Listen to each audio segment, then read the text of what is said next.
tous, on se retrouve aujourd'hui en Espagne pour l'essai du nouveau SUV de chez Mazda, le CX-30 dans sa couleur Soul Red, juste magnifique. Allez, à vous les studios. Merci moi-même et bienvenue en studio. Alors il faut savoir que la gamme des SUV Mazda manque d'une offre intermédiaire entre le petit CX-3 et son grand frère le CX-5. C'est donc chose faite avec ce nouveau CX-30. Il se place en concurrent direct des Peugeot 3008 ou encore Seat Ateca par exemple. Du style extérieur, on retrouve donc ce design Kodo sur le traitement de carrosserie.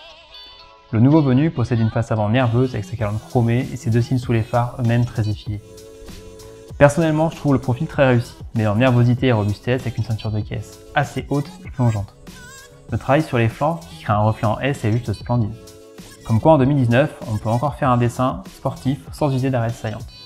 À l'arrière, la lunette haute et étroite donne un aspect massif à l'ensemble. Mais encore une fois, Mazda a su appliquer sa doctrine Kodo et donc animer cette partie de carrosserie imposante. Cela crée de nouveau de jolis reflets lorsque la voiture roule.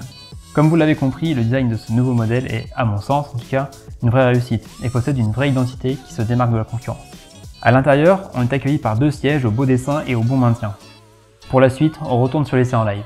Alors on a une finition exclusive qui propose une sellerie cuir noir et marron du plus bel effet. Mazda nous assure que c'est du véritable cuir. Ce qu'on peut croire puisque le cuir est particulièrement doux au toucher, très souple. Comme vous pouvez le voir, le volant regroupe beaucoup de fonctions et propose un très joli dessin et un bon diamètre.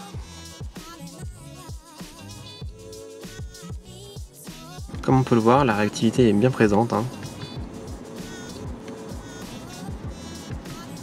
L'affichage est hyper fluide, même si l'écran propose un format assez original puisqu'il est panoramique.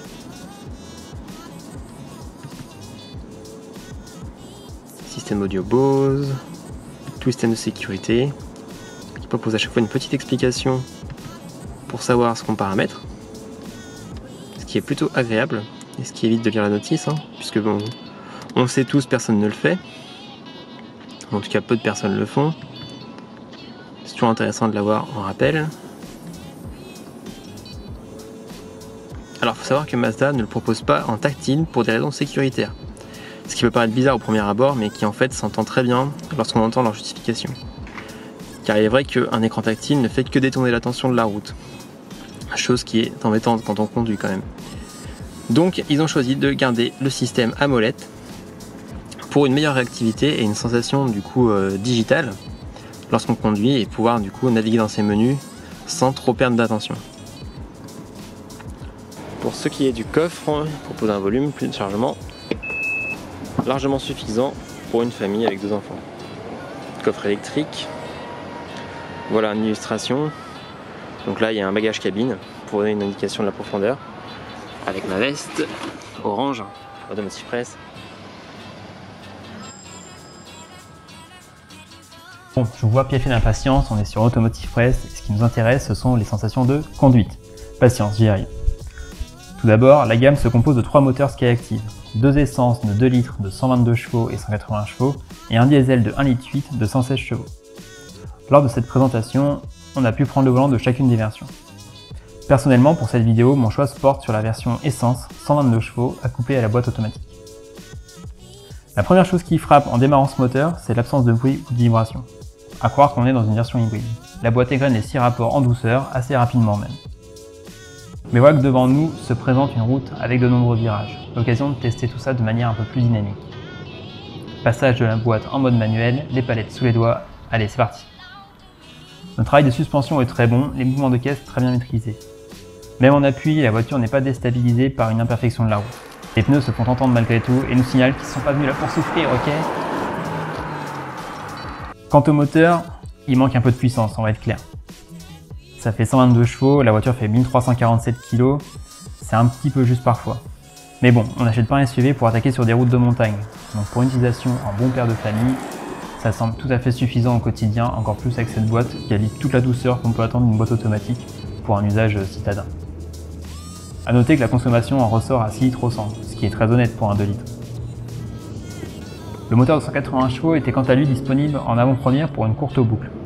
Donc je vais vous donner juste un bref ressenti, puisque on n'a pas pu rouler très longtemps. Alors déjà pour rappel, il faut savoir que c'est le nouveau moteur Skyactiv X qui allie la combustion par compression du diesel à un moteur essence. En gros, c'est un moyen d'utiliser le meilleur des deux mondes. ils ont quand même réussi à obtenir un taux de compression de 16:1. Et tout ce travail, ça profite surtout aux consommations et à la propreté du moteur. Résultat, les consommations tournent autour de 6 litres et demi au 100 en utilisation réelle. Bon après, pour ce qui est des sensations, même si l'augmentation de puissance et de couple se sent, elle métamorphose pas les relances pour autant. Habitué aux moteurs suralimentés de la concurrence, on reste un peu sur notre faim.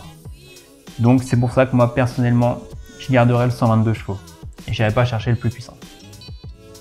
Bon, à l'heure de rendre les clés, l'impression est très positive sur ce nouveau Mazda CX-30. Doté d'un très beau design et d'une personnalité forte, il se pose à coup sûr comme une offre à considérer sur le marché saturé des SUV. Avec un prix d'appel à 26 500 € et de nombreux équipements de série, il constitue un choix original et raisonnable. Alors si vous ne voulez pas rouler dans le même Peugeot 3008 qu'à votre voisin, faites un saut à la concession Mazda pour vous faire votre propre opinion. Et moi je vous dis à bientôt pour un prochain essai sur Automotive Press.